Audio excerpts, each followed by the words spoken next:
So NPR was reporting on the war in Ukraine, Russia's war against Ukraine, and delegations at the UN or something from both countries. They mentioned Ukraine saying they have to defend themselves against the aggression, and then they mentioned the Russian delegation saying that they're denazifying Ukraine.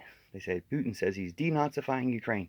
They didn't say he claims he's denazifying Ukraine or any type of casting suspicion on the claim, which is very disappointing. But I guess NPR is just too used to talking about Trump propaganda, Trump Putinese lies, and not uh, calling them out as lies all the time.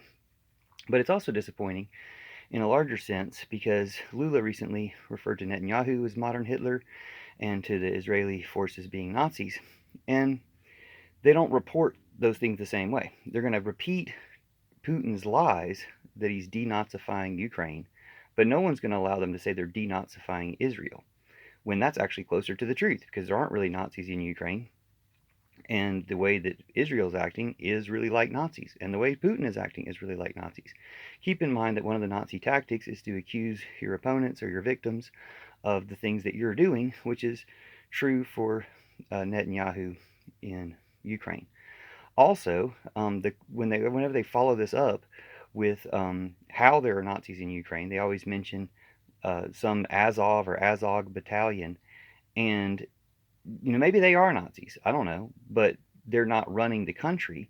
They may be a Nazi unit in Ukraine that Putin put there. And you could say, well, they fought against the Russians. Well, if Putin sends one mercenary army to fight against another mercenary army, that's still on him.